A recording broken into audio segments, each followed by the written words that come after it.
welcome to my channel, Andra Makes, and today I'm continuing the Vlog Life series, and I'm chatting with the multi-talented Nicole from Darvanalee Designs Studios. I will link her channels, she has 3, in the description box below, so check those out, and if you haven't already subscribed to her channel, please subscribe. You will love her and her tutorials and everything she does on all her different channels. And here's my conversation with Nicole. Hi, Nicole. Thanks so much for joining me, where we're going to be talking about all things YouTube. And I'm so excited to chat with you today and let the viewers get to know you if they don't already. Hi, Andra. Thank you so much for having me today. I'm so excited to be here and to actually talk to you in person. Finally, I'm so excited as well. Tell us how long you've had your YouTube channel and what prompted you to start your YouTube channel. I started my YouTube channel back in January of 2018, and I was prompted to start it because I live in a rural part of Queensland, Australia, and a lot of people couldn't get to my classes that I was running, and I got a lot of comments on social media saying they wish they lived closer or even lived in the country, because I have a lot of followers from the US. And yeah, so I just decided that starting a YouTube channel would be the best way to accommodate for all those people and make sure that they were able to attend and do some classes with me, and they got to know me a little bit better. And yeah, that was the main reason, and a little bit of having something there for my granddaughters and for my daughters to also to refer back to later on when I stop sewing and can't see as well. Or my hands aren't working and stuff like that. So there was a little bit of family and for people that were isolated and couldn't get to my classes. So yeah, that's why I started. Both great reasons, and it's amazing how, especially in the sewing community, how we automatically connect through sewing and get to know people from all over the world. So true. Like I have people that I know and I feel like they're friends. Like I say, I know them, but they just feel like my friends because I've been on social media with them such a long time, such as yourself and a lot of other people that I've met through different online sewing things through different people. And I've got people in the UK, New Zealand, all over Australia. It's just absolutely fabulous. Like it just feels like we're just next door, but you know, we're just spread so fast and wide, but it's such a small community at the same time. So I love it. I love it. I agree. I feel the same about you and consider you a friend as well. One day we will be in the same country. Absolutely. Do you think YouTube has changed at all since you started your channel? And do you think you have changed at all since you started your channel? I think YouTube is relatively the same. Like it has changed with some of their rules and the community guidelines and stuff like that to make it a safer space for kids and for people in general. But on a whole, like it's still the same sort of platform. There's more community building sides of YouTube now. It's not just upload a video and then on you go. There is more. I feel that there's more community based with some of the things that they've brought in since I've joined, and how I've changed since starting YouTube. I've got a lot more confidence with my teaching ability. A lot of people don't know that I'm really shy and don't do well in social aspects. A lot of people don't agree with that, but it's very easy for me to sit here now, not so much when I first started, but now I can sit in front of the camera and I can communicate what I'm trying to get across a lot easier without doing too many takes in my videos.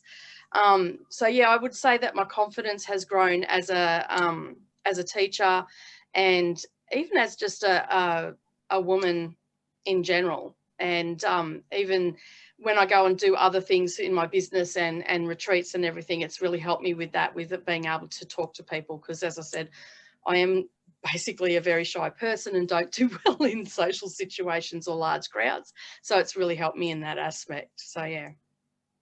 That is fantastic. Since you've had your YouTube channel, have you ever wanted to not YouTube anymore? Yes. I think that comes just with all the things that I do, because YouTube is actually part of my business. So I actually am a quilter by day, and YouTube was sort of, as I said, I started it to build that community and help people feel connected and stuff like that. So I have a lot of other stuff going on. I have a handmade business as well. So I make handbags and all that sort of stuff to sell, and do quilting. And so sometimes YouTube, I feel like I could just let it go and just have a rest from it. Usually I lose my voice, and that makes me, like I've just done recently, I've had a bout of croup, and when I get croup, I lose my voice. And that usually is the universe telling me, you need to stop talking, you need to stop doing videos, and you need to sit down.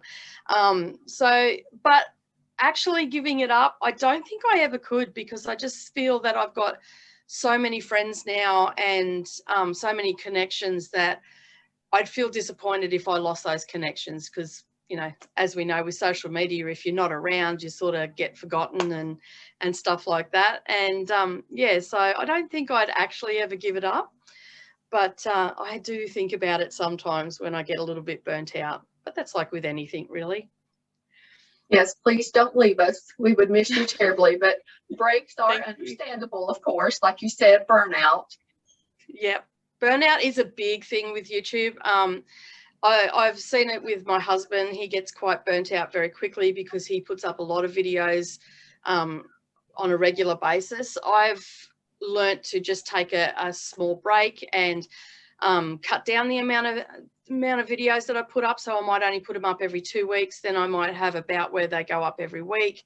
But yeah, I've become very mindful of the burnout side of YouTube. And it is very, very common that people do burn out, because, you know, YouTube's a moving part. And if you're not part of it, you tend to get dropped out of the algorithm and all that sort of stuff. So especially if you're using it as a job or anything like that. And I find just watching people, other YouTubers, that I feel that you hear the word burnout, and it's because they are constantly doing that grind of putting videos out and everything. So I sort of try to learn from them and take a break, and that way I'm in for the long haul and not only here for a little while. So yeah.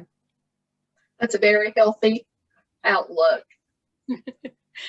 You sort of have to develop that healthy outlook, because yeah, you just burn out and you'll get very tired and you won't enjoy it. And I love doing my sewing, and I don't want it to get to a point where I just don't love doing it anymore. So I'd rather take a break, take a breath, and then come back nice and refreshed and get stuck into it again. Or have the roadworks out the front. that stopped me for the last 5 weeks. That's real life, though, and that's what we're here to talk about. Tell us what you think the most rewarding thing is about having a YouTube channel, and then also the most challenging thing about having a YouTube channel. Okay, so the most rewarding thing, I would say, as I said, the connections that I've made all over the world. I love that part of it. And the fact that it also challenges me to learn new things. So I don't know everything in sewing. My channel is a multi-craft channel, so I do cross stitch and I do diamond painting and I do sewing tutorials. So being able to learn new techniques and shortcuts and being able to share that with people, that's my most enjoying thing that I get from it. My most challenging thing, I would have to say, is trying to be consistent and just turning up all the time, making sure that I'm bringing fresh ideas and I'm keeping my skills up to date and all that sort of stuff. That can be a little bit challenging as well as rewarding. So yeah, that's I think that would be my, yeah, most definitely those two things there. Yeah. Yes, and trying to balance life, wife, family, mom, grandmother, work, meals, yeah, all the things. All the things. I need another day to be like, I need 2 Mondays, 2 Tuesdays.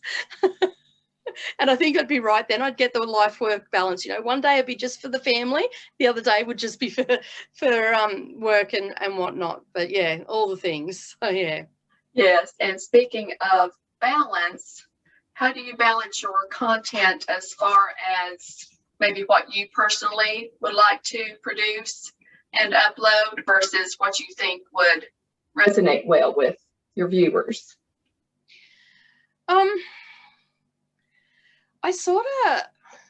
I've never really focused on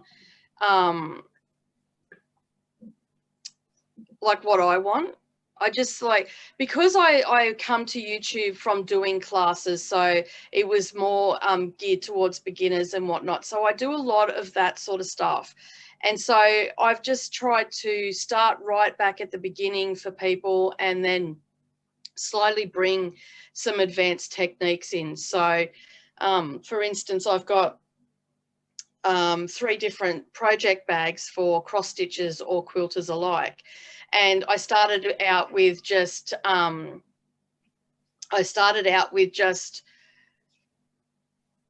basic bag with a French seam and a lace zipper. So it gave them a little bit of a basic bag, but with a different type of zipper. And then I've moved on to a larger bag with a normal zipper, but it was still made the same way as the first bag. And then I went to the vinyl front project bag. So still same sort of techniques, but then we've used a binding. So I sort of tried to gradually bring in from one project some hacks or some different techniques. So it's sort of just always geared towards beginners. So I've never really had a situation where I've been asked to actually do something.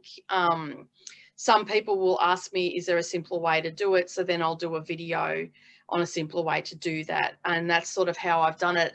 So, because I mean, all these sort of things I've already made for myself. So it's not really something that I want to make again, if that makes any sense at all. So yeah, that's sort of how I run my channel. And then with the cross stitch side of it, I have a segment on my channel called Floss Tube. And that is just basically about my hobby, because quilting started out as my hobby, but it turned into my job and it's still my passion. But I needed something to shut down from that because the channel was about that. And I just needed something. And I stumbled into diamond painting and then subsequently went into cross stitching. And so now I have a segment where I just talk about what my hobby is and what I've been up to and the crazy amounts of stuff I've bought, and, you know, haul videos. People like to see that sort of stuff, and I enjoy doing that. So that side of the channel is for me, to document my journey, but the sewing tutorial side is more about the beginners out there that want to learn to sew and all that sort of stuff. So it's not really about me. And speaking of running your channel, how do you handle unkind comments, and what is your advice for other YouTubers for how to handle those? Oh, unkind comments. Those lovely people out there that just feel the need to share the love. They're awesome. With a lot of sarcastic undertone in that awesome. How I handle them, back in 2018 when I first started doing videos, and I think I did a live stream, and I got the first negative comment that I got was probably about 3 months into my journey on YouTube. And basically the person put there, why would I want to listen to you talk? And I thought, okay, well, you don't have to. You could have just scrolled on. That was my first thought. And it sort of took me back a little bit, and I made a decision then and there. I thought it was going to get to me. Like, it did get to me a little bit. It did upset me a little bit, because it wasn't constructive. It wasn't helping anybody. It wasn't saying, hey, you know, do you think maybe you could do something a little bit different, you know, or anything like that. There was no constructive criticism in there at all. So while I was taken back by it, I thought to myself, you know, I've got 2 ways of handling this. I can really let it get to me, which my 20-year-old self probably would have let it get to me really badly. But I decided that, you know what, I actually have the power here. I can just block this person and then they never have to see my face again. So that's what I chose to do. I removed the comment and I blocked that person, and they've never been able to comment again on my channel, and they never have to see me. So I don't have to worry about that they're going to come on and troll me or anything like that. For the comments that I get that are constructive criticism or giving me pointers or giving me a different way of doing things, they all stay on my channel. They are constructive, they are helping other people as well that read the comments, and they also help me at times. But anything that is derogatory or just plain out mean are deleted from my comments, and that person is subsequently blocked. So that's how I handle it. And then I just get on with my day. You know, they obviously wanted to, you know, there was malice behind it, and I'm just not up for that. I don't need that. So I just, yeah. And my viewers don't need that either, because I mean, I know I read the comments of my favorite YouTubers and whatnot. So I'm sure people read the comments when after they've watched my videos and stuff like that. They don't need to see that. So I just remove them and block them, and that's how I deal with it. And I just get on with my day. Good for you. That's a wonderful solution. When you started your channel, did you have any long-term goals, or was it just, hey, let's start a YouTube channel and have some fun? Well, my husband actually hassled the hell out of me back in 2012 and 13. So I actually did start my channel, like signed up for YouTube back then. And I put a couple of videos up of my daughters on the quilting machine and a couple of customers' quilts. But I just wasn't confident enough back then to do it. So to come to 2018, I felt a little bit more confident. I got into it. And yeah, I just sort of just kept going with it and kept uploading videos. My first video was a nightmare. I did it on New Year's Day, and my hubby was inside listening to me because he was in the bedroom watching TV, and I must have done like 40 takes easily, and that was just to say what the channel was going to be about, and it was just ridiculous. Absolutely ridiculous. That thought just come into my mind about how many takes I took. I do have long-term goals for it. Eventually, I want to build up a channel that's big enough to help me slow down a little bit with the quilting, and just focus on my retreats, and you know, to get to out into the community and meet more people and stuff like that from behind the camera. And so that's sort of my long-term goals, and also to fund our retirement, because both my husband and I have been self-employed for quite some time, and so we don't actually have a great deal of superannuation. That's what they call it here in Australia. And so both of us have a channel that we're hoping to help fund us, basically, for some, you know, for some everyday expenses and stuff like that. So that was sort of the long-term goal for the channel. So yeah. If we allow it, the comparison game can be discouraging. How do you personally handle the comparison game? I don't really compare myself. I mean, I do have those moments where I go, oh, you know, they're doing the same as me. They're getting so much more views and all the rest of it. But I sort of try to nip it in the bud really, really quick. And I sort of just try to change my thought process on that, because it is a dangerous game to play, and it is very discouraging if you do get into that mindset and everything like that. So for the most part, I just try to ignore it and not look and don't pay attention, and just be grateful and happy for what I have and where I'm at in my YouTube journey. So that's Wonderful. sort of how I do it. Yeah. Wonderful attitude. Thank you. Reaching 1,000 subscribers is a huge milestone for a channel. What advice or words of encouragement would you give YouTubers who haven't reached that milestone yet? My biggest advice is just be consistent and turn up every week. Turn up for your viewers. Even if it's just a 5-minute video, turn up for your viewers. The 1,000 subscribers and the 4,000 hours of watch time, that happened, that came into play 3 weeks after I started doing YouTube seriously. And it was a long haul, and sometimes it felt a little bit discouraging, like I was never going to get there. But I turned up, I was consistent, and I just kept going, and I just kept turning up, and eventually I hit that milestone. And that my biggest advice would be just be consistent and turn up. Don't get discouraged by the numbers. You know, some weeks you might get 15, and then other weeks you might only get 5. It's still growing. As long as you're still growing, you will eventually get there. 3 weeks after I started doing I had, I think, 20 subscribers on the 1st of January 2018. And 3 weeks after I started YouTube in 2018, YouTube changed the rules from only having views to actually having subscribers and the watch hours.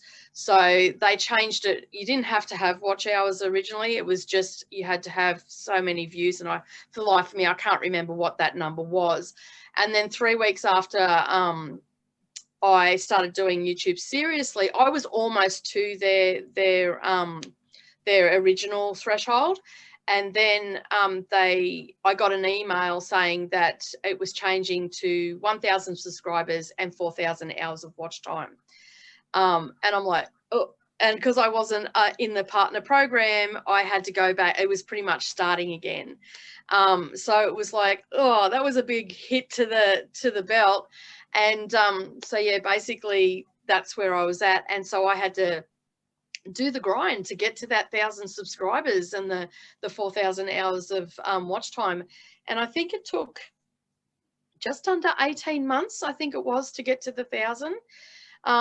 You know, like here in Australia, we don't seem to be, from what my husband and I have gathered, and I could be completely wrong, but if you're in the US, you tend to be in the algorithm a little bit more than you are in this country. Like they don't seem to promote as many small channels from outside the US. So that was just my experience. That could be completely wrong. In someone else's experience could be completely different, but that was just my experience. It took a little bit longer to get where I needed to go, but I got there in the end. And I just, as I said, I just kept turning up every week. I made sure I put a video out every week. It didn't matter whether it was a 5-minute video or a 20-minute video. Most of the videos that go on my channel are quite lengthy because they are tutorials, and I do get right in to, you're pretty much making it with me. Is how I drive my tutorials. You're a wonderful instructor. Thank you. Tell us what you think the biggest misconception is about having a YouTube channel. that you're going to get all these subscribers and you're going to be making lots and lots of money, and I'm sorry, but that's not the case. You might get lots and lots of subscribers. You might be one of the lucky ones and, you know, get a video that goes viral and you end up with 1,000 subscribers in a month, and, you know, you're in the partner program because you've got 4,000 hours of watch time.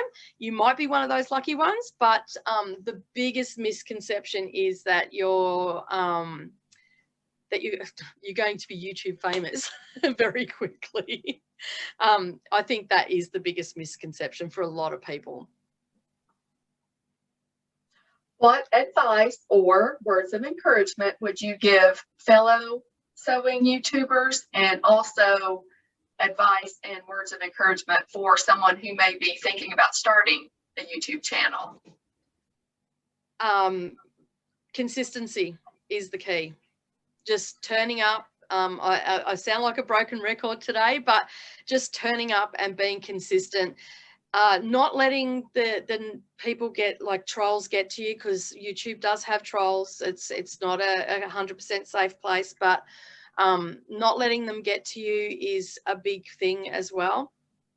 And just do it. If you've got any qualms about doing it, there's no right time to start.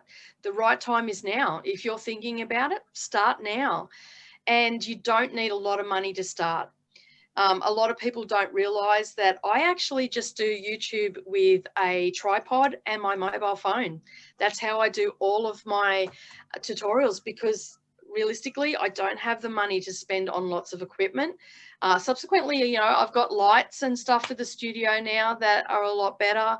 I've done some renovations. I'm still doing renovations out here to make, you know, filming easier and more clearer for the viewer and stuff like that. I'm constantly improving. But my big thing would be just do it. If you're thinking about doing it, just do it. There is no right time. There is no perfect time, or the right time is now if you're thinking about it. So yeah, that would be my advice to anybody that's wanting to start or thinking about starting. Wonderful encouragement and advice. Thank you so much, Nicole, for sharing your YouTube journey with us. I can't wait for the viewers to see this and get to know you if they don't already. Thank you so much for inviting me on today. I really love the fact that you're doing this series with all the different. I've actually subscribed to everybody that you've had on so far. So it's been really good because I'm seeing other YouTubers that I might not have normally found. So hopefully some people will come over and check out what I'm about and everything like that. And I just really thank you, Andra, for doing this series and having me on. That was another one of my goals for this series, is to introduce people to other sewing bloggers to get to know them and subscribe and help support them as well. Thanks so much, Nicole. Bye. See you later, Andra. Bye. Isn't she so fun? I just love her. I hope you enjoyed this conversation. I hope you found it fun and helpful if you already have a channel or are thinking about starting a channel. I hope you're enjoying this series. I hope you enjoyed my conversation with Nicole. Let me know your thoughts in the comments below. You know I love hearing from you. And I have a playlist for all the other Vlog Life interviews on my channel, so check that out. And it'd be really fun to listen to while you're sewing, so check out that playlist. And thanks so much for taking time out of your day to watch my video. If you'd like to see future videos, please subscribe to my channel. I would really appreciate it. See you next time. Bye!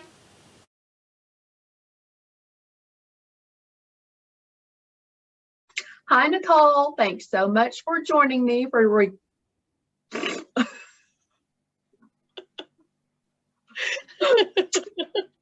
Take two. I'm glad it wasn't me.